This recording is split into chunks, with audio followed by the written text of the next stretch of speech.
రోజుల తర్వాత ఇలాంటి మూవీస్ వస్తున్నారండి. చాలా బాగుంది, ప్రతి ఒక్క క్యారెక్టర్ బాగుంది. కాజల్ రోల్ ఎలా ఉంది? Super. Kajal first police role చాలా బాగుంది. అసలు విజయశాంతి తర్వాత కాజల్ సూపర్. అల్టిమేట్ గా ఆల్ క్యారెక్టర్స్ చాలా బాగున్నాయి. మ్యారేజ్ తర్వాత చేశారు కదా, గతంలో కన్నా ఇప్పుడు ఎలా చేశారు?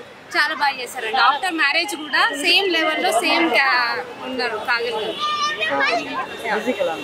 మ్యూజిక్ కూడా చాలా బాగుంది. మ్యూజిక్ అయితే చిక్ చేసింది. సాంగ్స్ లిరిక్స్ కూడా చాలా బాగుంది. ఫైట్స్ ఎలా ఉన్నాయి? Fights also super. చాలా బాగుంది. సత్యభామ మైండ్ బ్లోయింగ్ ఉంది, అమేజింగ్. అసలు బెస్ట్ థ్రిల్లర్, అందరు ఫ్యామిలీస్ తో పాటు వచ్చేయచ్చు ఈ వీకెండ్. కాజల్ గారు ఇచ్చి పడేశారు.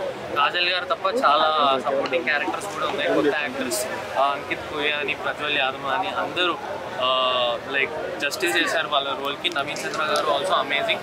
Writing is super. Shashi garu did like an amazing job, and even the director also, Suman garu. So definitely it's a great watch for everyone this week. Movie lo ముందే reveal చేస్తున్నారు కదా villain character. అది అంటే suspense ఏం లేదంటున్నారు. లేదు next level suspense ఉంది. మీరు కూర్చున్నా, మీరు మూవీ స్టార్ట్ చేసిన తర్వాత మీరు ఆడియన్స్ లాగా గెస్ట్ చేస్తారు లైక్ ఏంటి ఇదవచ్చా అని. But the writing and the film is always ahead of us. వాళ్ళు గెస్ట్ చేస్తూనే ఉంటుంది. ఇంకా లాస్ట్కి ఏదైతే ట్విస్ట్ వస్తుందో అసలు ఎక్స్పెక్ట్ చేయము. మీరు డెఫినెట్లీ సర్ప్రైజ్ అవుతారు, డెఫినెట్లీ ఎంజాయ్ చేస్తారు. It's extremely thrilling ride.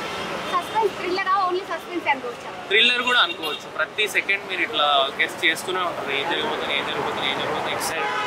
ఇంటర్వ్యూకి బయటికి వెళ్ళినా ఎందుకంటే 1 సెకండ్ కూడా మిస్ అవ్వాలని ఉంటుంది మీకు. అలా అనిపిస్తుంది. కాజల్ గారు ఇచ్చి పడేశారు. కాజల్ గారు ఇస్ బ్యాక్. కాజల్ గారు ఎక్కడికి పోలేదు, కానీ ఇది లీడ్ రోల్ కాబట్టి we can say that Kajal గారు ఇస్ బ్యాక్.